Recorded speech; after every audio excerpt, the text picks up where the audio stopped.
Buenas tardes para todos en casa. Hola compañeros y bienvenido. Tenemos hoy un invitado que arranca el primer tema con nosotros aquí. Es el diputado del Partido Colorado, Conrado Rodríguez. ¿Cómo le va? Gracias por la invitación. Bien, vamos a ir contándoles que en realidad lo convocamos porque por estas horas y a las apuradas y a contrarreloj y todos los comentarios que le caben y que tienen distintas voces y distintos frentes además a esta reforma jubilatoria para el capítulo de la caja profesionales que había quedado pendiente, ¿no? Voy a hacer una pregunta al margen y después vamos a entrar en específico en esto, pero ¿no es extraño que teniendo los datos que tenemos de la persistencia de la pobreza infantil en nuestro país, en realidad el Parlamento esté tan apurado por poder sacar una reforma para un sector que no digo que no lo precise, por supuesto, pero que no es justamente la población que más está siendo la cara de la pobreza en nuestro país? Pregunto. Es pertinente la pregunta, pero creo que también hay un plazo que los está corriendo. Sí, que el es 27, bueno, claro. Porque de lo contrario, si no, ya no va a poder entrar, porque el año que viene justamente son las elecciones. Pero lo que tú planteabas, inclusive, fue llegado a plantear también hace pocos días atrás con respecto al tema de reforma de la seguridad social y las dos puntas, o sea, la niñez y los más de 60 y tantos, Sí.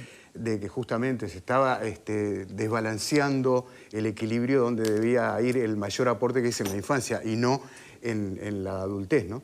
Hablábamos de esto cuando tratamos la infantilización de la pobreza, Sí. que en realidad el plebiscito, por ejemplo, también va a contrapelo de la necesidad de invertir más dineros públicos en bajar o eliminar la pobreza infantil, que es un gran tema que tenemos, más allá que no tenemos números que realmente generen alarma, igualmente es como el enfoque, ¿no?, que deberíamos tener.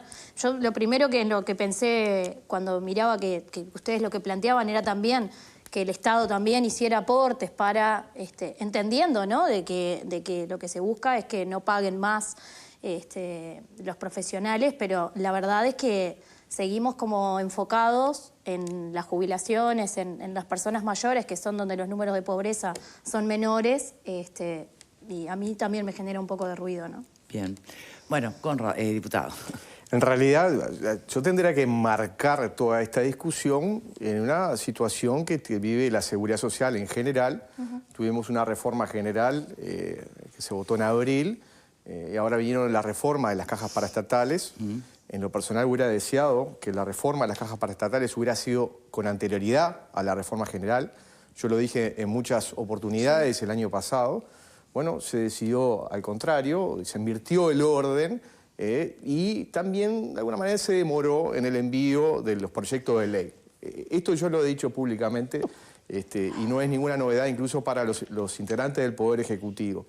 Ahora bien, creo que es cierto, tenemos un gran problema de pobreza infantil que no hemos podido bajar en la medida de que todos queríamos.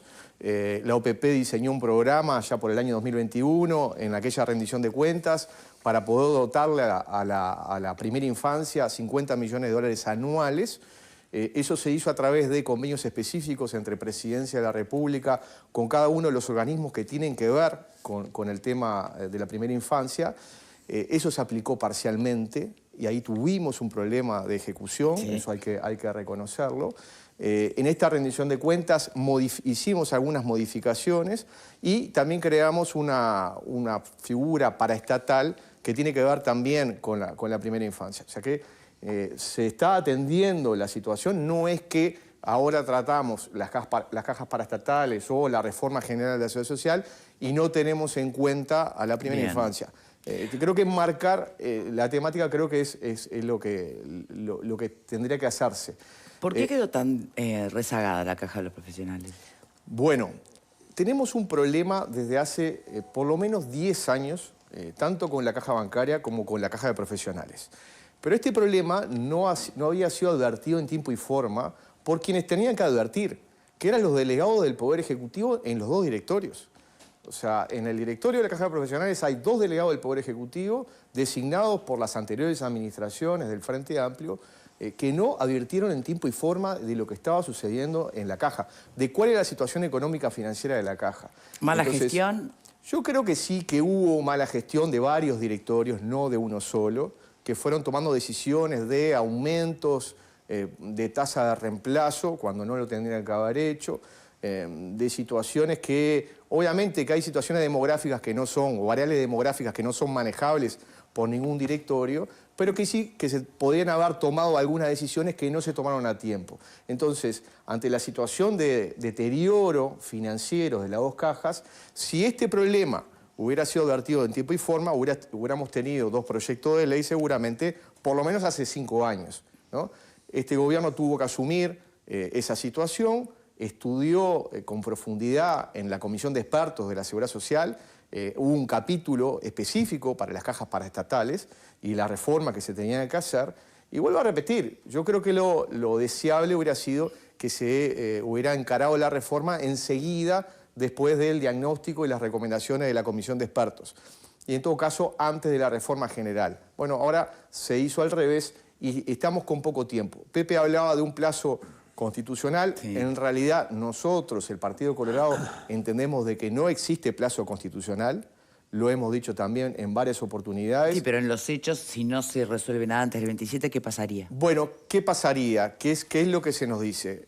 Como en toda cuestión jurídica siempre hay 2 bibliotecas, ¿no? Hay quienes entendemos de que no hay un plazo constitucional jugando, otros que dicen que sí, y otros que nos dicen, bueno, ante la eventualidad de que pudiera existir alguna situación de duda interpretativa, lo que puede llegar a suceder es que tengamos una catarata de juicios y eso es totalmente distorsivo de lo que tiene que ser el andamiaje de un sistema o un subsistema de la seguridad social. Entonces, esas son las prevenciones con las cuales nosotros estamos corriendo atrás de la liebre. Lo que hemos hecho en estos días ante el proyecto de ley del Poder Ejecutivo es intentar ver cómo lo podemos mejorar. Sabemos que es distinto al de la caja bancaria, porque la caja bancaria, el directorio unánimemente estaba de acuerdo con el proyecto de ley del Poder Ejecutivo. En este caso no tenemos unanimidad dentro del directorio de la caja de profesionales. Sabemos también que hay colectivos de profesionales que están en contra de esta reforma. No es que están en contra de una reforma, no, porque saben como que siempre, se tiene ¿no? que llevar adelante una reforma. Sí, nosotros, usted creo que está al tanto, que fue informado que después vamos a tener una conversación telefónica con Alfredo Tedeschi, que es el presidente de la Asociación Civil El Orden Profesional, que integran, ¿no? Por supuesto, son profesionales. Y tienen una mirada que en realidad lo que plantean, más general, es que no cambia el paradigma de fondo esta es una reforma que no va a terminar solucionando el tema porque no entra en la profundidad como debiera hacerlo. Más allá de atender ese punto, ¿podría decirnos cuáles son los cambios trascendentes que entienden que puede sacar del agujero negro financiero a la caja de profesionales? Igualmente, Victoria, tengamos en cuenta una cosa, porque se habla mucho de ley express. Es cierto, esta ley o estos proyectos de ley vinieron sobre finales de septiembre, pero no es menos cierto que esto se viene discutiendo desde hace mucho tiempo, ¿no? En la Comisión de Expertos, con el directorio de la Caja de Profesionales, han habido idas y vueltas con el directorio de la Caja durante por lo menos 2 o 3 años. O sea que hay todo un proceso que se ha llevado adelante. ¿Qué quiere decir que se durmió la siesta mucha gente, digamos? No, a ver, yo lo que digo es que hay quienes critican de que esto vino de un momento al otro. Nosotros somos algunos de los que criticamos, hubiéramos preferido que hubiéramos tenido más tiempo de discusión, pero también es cierto que esto viene siendo discutido desde hace bastante tiempo. Y también es cierto que el Poder Ejecutivo lo que ha intentado hacer es tratar de lograr el consenso dentro del directorio de la Caja. Por lo menos como punto de partida. Como punto de partida. Bien. Y eso también puede ser materia de discusión, porque el Poder Ejecutivo perfectamente podría haber dicho, bueno, no nos ponemos de acuerdo, tenemos que salvar la caja, tenemos que seguir pagando jubilaciones y pensiones, tenemos que presentar un proyecto de ley. También lo podía haber hecho el Poder Ejecutivo. ¿Quién va a salvar la caja? ¿Cómo va a ser? ¿Cambian las tasas? ¿Qué pasa con el time profesional? Muchas preguntitas. Pero antes, viste que hay cajas más amigables y otras menos, ¿no? En el imaginario colectivo. ¿Cómo ves vos a la de los profesionales, Alfredo? Es como una muestra más de que acá hay hijos y entenados. Porque ¿hay qué, perdón? Hijos y entenados, es decir, la cuestión de mi hijo el doctor, evidentemente a nivel de las cajas de jubilaciones sigue pesando, ¿tá? Porque la caja profesional tiene un montón de beneficios. yo me acordaba, lo tenía en la memoria y lo Pensando en arrastré. los escribanos, por ejemplo. No, pero los hay muchas escribanos también, profesiones. no, los escribanos sí están por fuera, pero vamos a entendernos. Pero estás pensando, hay muchas profesiones. No, tienen que- sí, pero digo, lo interesante, yo me acordaba, porque lo había escuchado y no sabía cuándo fue y lo rastreé antes de venir. Una entrevista a Fernández Huidobro en un programa que se llamaba Primera Plana, Ricardo Scagliola, empiezan a hablar de la caja militar. No, perdón. Y entonces él agarra y dice, sí, ¿y la caja profesional? Dice, qué papita, ¿no? Pero él era profesional, Huidobro, de No, algo? pero él dice, caja profesional, No, qué por saber. papita, ¿no? Porque sabe que el obrero que vende o compra una moto tiene que pagar un timbre profesional. Y la doméstica que hace algún trámite tiene que pagar un timbre profesional. O sea que todos los ciudadanos de Uruguay, cualquier trámite que hagamos, los certificados médicos tienen que pagar un timbre profesional. Sí, estamos financiando entre un montón de uruguayos, ¿tá?, a los profesionales.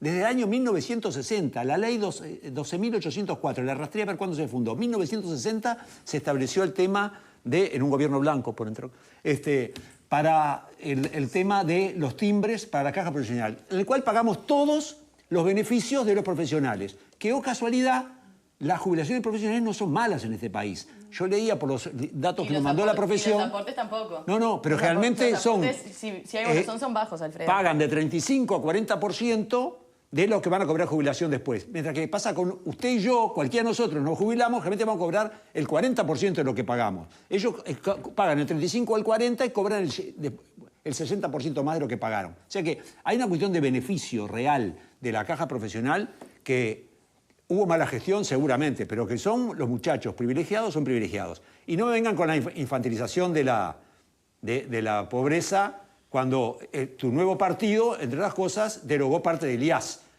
que favorece a las altas jubilaciones en lugar de darle plata a la pobreza. Y Lo esto que es lo hizo mismo, fue cumplir con lo que prometió en campaña. Sí, claro. Generalmente, viste que uno cuando prometieron promete muchas tiene cosas, que cumplir. pero no cumplieron. Muchas otras cosas tampoco cumplieron. O sea que tampoco vamos a sesgar todo para un lado, porque yo creo que desde este punto de vista se dejaron estar los muchachos, pero lo interesante es que ¿Son todos- unos vivitos los profesionales? ¿Sos una vivita? pero todos pagamos. Pero el todos Frente Amplio, pagamos. el Frente Amplio no se dejó de estar con el Bueno, tema de Por la caja. supuesto que se dejó estar. Y yo era algo que justamente le quería consultar al diputado. La caja de profesionales que Alfredo habla como de si fueran los más privilegiados del mundo, que creo que está bastante lejos nuestra realidad en el país de serlo, está en una situación crítica, quizá también como las otras, pero puntualmente usted nos dirá cuáles son los plazos para seguir pagando así como vinimos, pero es cuestión de años, poquitos. Sí, 2025 se acabarían las reservas. 2025, mira primer trimestre. A vos te falta mucho por jubilarte, mirá no te los preocupes. privilegios. Bueno, pero pará, una cosa es una cosa y otra cómo se Lo que le gestionó o quería- administró. Bueno, ¿no? lo que le quería preguntar puntualmente es, una mirándolo desde afuera y quizá con la información que puede tener en esto de la mala gestión. Bueno, sí puede existir mala gestión, pero ¿no existen responsabilidades civiles y penales frente a quienes gestionaron? Porque acá pueden existir responsabilidades objetivas. Y yo me pregunto como ciudadana y como profesional si no ha lugar algún tipo de responsabilidades, del lugar de el profesional que aportó durante toda su vida y que le están diciendo que a partir de 2025 no le pueden pagar más su jubilación después de aportar una vida entera. ¿Qué pasó con esos fondos? Creo que la ciudadanía también está esperando esa respuesta. Bueno, ahí, a ver, tiene varias aristas la pregunta, Fernanda, porque tenemos que tener en cuenta varias cuestiones. Lamentablemente, en la caja de profesionales, cada vez más profesionales hacen declaración de no ejercicio.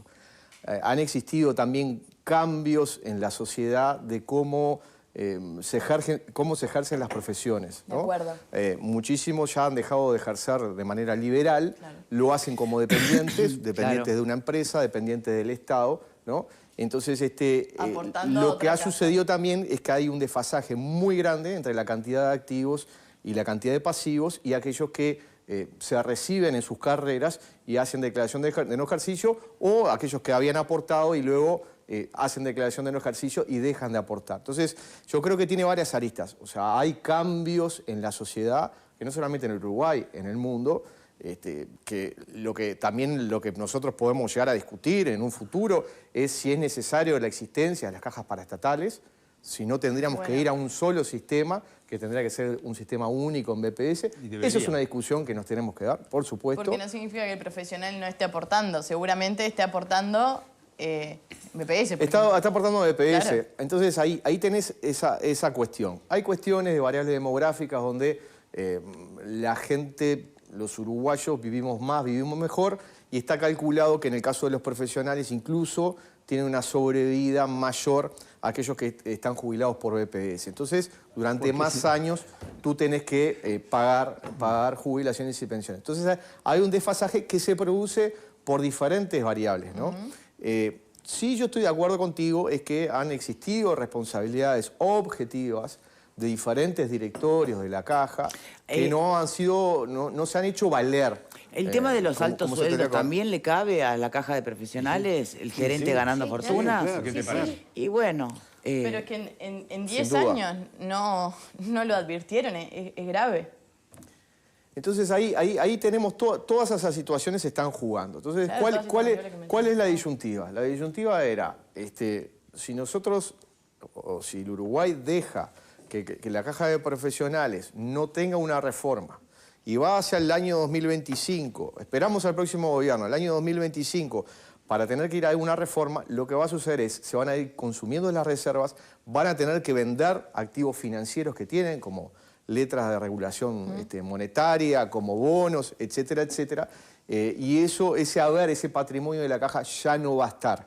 Y a lo mejor la asistencia financiera que tenga que hacer el Estado tiene que ser mucho más o muy superior a la que tiene que hacer en estos momentos. Esas son las disyuntivas con las cuales nosotros estamos jugando. ¿Cuál es la asistencia Totalmente financiera que se tiene que hacer a este momento? Bueno. ¿Me puede responder después de la pausa, perdón? Sí, claro. Porque mientras hacía la pregunta me estaban indicando que tanda. Entonces, queda planteada cuál es la hasta dónde llega la asistencia financiera que estaría precisando hoy la Caja de Profesionales. Hacemos la primera pausa y ya venimos.